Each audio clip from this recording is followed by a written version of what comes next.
Hello everyone, welcome to another episode of Real Raw and Uncut. So the purpose of this channel is that we will be looking at books, articles, occasionally some interesting films and movies. So the reason for the title is because everything done on here is going to be done live and highly unedited. And the purpose that it serves is that it should be more of like a conversational dialogue. So anything that we read or discuss on here, I want you guys to give me your opinions in the comment section below.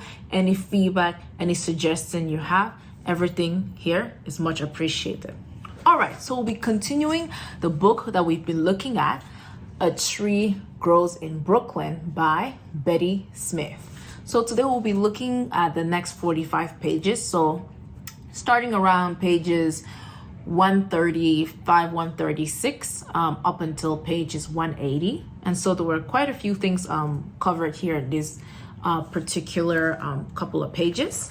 And then I took very brief notes and some interesting words as well that I thought the author made good use of. So essentially the couple of pages start off with a store who is owned by a Chinese man.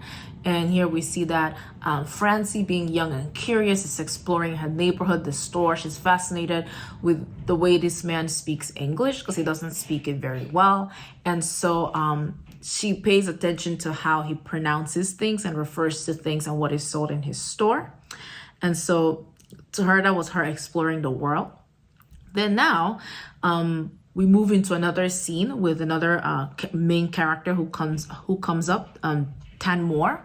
And Tanmore is a piano teacher. And so Francie's mother, Katie, she essentially bargains with Tanmore for piano lessons. In exchange, she'll clean Tanmore's home. And the purpose for her wanting these piano lessons was so that whatever she learned from this particular instructor, she wanted to teach it to her children. And Tanmore eventually caught on and said, hey, I won't charge you extra. I do know that you want your children here when we're both practicing so that they too can retain whatever lessons I'm giving you. So that was another interesting scene. And then we move on to Francie and her brother starting school, Neely. So Francie and Neely were starting school at this point. Francie's mom holds her a year back because she essentially wants that Francie and her brother should attend school together so that they can fight off bullies or any students who want to cause them trouble or harm. And they start school. So what's interesting here is that corporal punishment was this unspoken thing that was allowed but not allowed. And it's mentioned here that you would see mostly like first-gen immigrant Americans who were okay with this happening in school. And those who were very American, meaning that their parents had been in America for some generations, those schools did not permit it as much. But it was this unspoken rule that a lot of teachers still did it anyways. So that was pretty interesting. And most teachers were not women at this time period. But the teachers who were women did so because no one wanted to marry them. So I thought this was another interesting theme around gender and what roles women can and cannot inhabit. And if you were a woman and you were a teacher, people saw that as you chose that profession because no one wanted to marry you. So that was pretty interesting to look at. And then another interesting theme is this idea of parents falsifying home address so that their children can attend a better school in a better school district. So this definitely appeared in this book where Francie wanted to attend a particular school, which was deemed to be an excellent school. And her mom was like, school is school, regardless of where you go, homework is homework. But Francie was really adamant about attending a particular school. And so she visited the school with her father, and essentially he falsified the home address so she could attend that school. And he gave her certain conditions. And the condition was that she should never get into trouble right? Because if they had to mail something, they'll mail it to the wrong address, and then they both can get into trouble. Francie and her father in this case, because the mom said, you know, if you guys get found out in this scheme you've done, I'll tell the police I was not involved. So that was the first condition the father gave her. The second was that she should do really well in school and complete all of her homework. Okay. And then another interesting theme here was the rights of women to vote. And so we see here that election time is coming around, and most people in Brooklyn at this time were voting on the Democratic Party. Whoever was the leader of the Democratic Party was who people wanted to vote for.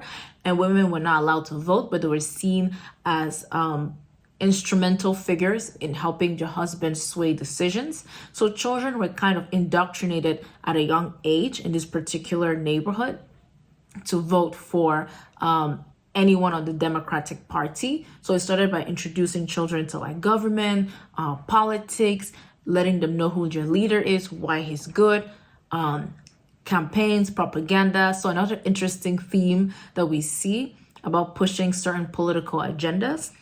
And then something here that was another interesting scene and theme was that Francie, we see a little bit of Francie starting to come to age. So whenever she felt like she did in previous scenes, she did something bad or even lie or swore, she would immediately go to confessions, but then she became comfortable with telling lies or embellishing truths with false information. And then her mom began to catch on and said, wow, you're starting to have a very active imagination. I don't like this. Say things plainly. But then her teacher at this new school encouraged her that, hey, since you have this active imagination, I recommend you tell people the truth. But how about whatever embellishments you have in mind, write it and make it into a story. And so we see here that Francie starts to develop a love for reading and a love for writing.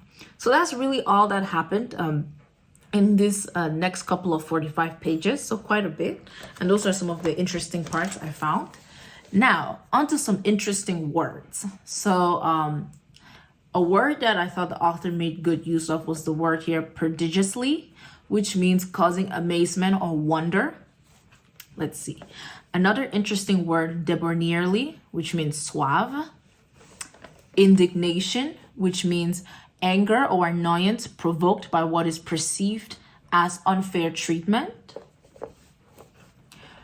Recalcitrant, which is having an obstinately uncooperative attitude, especially toward authority or discipline. Sordidly, to do something in a way that is dirty, morally degraded, or vile. Macabre, which means disturbing or horrifying because of involvement with or depiction of death and injury.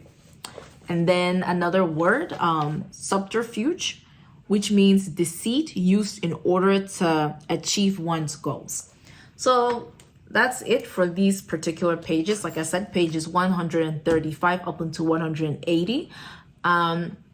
If you found any particular parts of these couple of pages that stood out to you, or some interesting themes that I may have missed or didn't talk about, feel free to comment in the section below. And also let me know what interesting words that stood out to you, or new words that you learned when reading this couple of pages. With that being said, as I said, I'm always open to suggestions. If you have any interesting books or articles that you want us to review together on this channel, be sure to link it in the comment section below. You can also email me through my personal email. I've attached it to the YouTube channel, and I'll attach it to this video as well. Thank you so much for tuning in to another episode of Real, Raw, and Uncut. Have a wonderful week. Peace.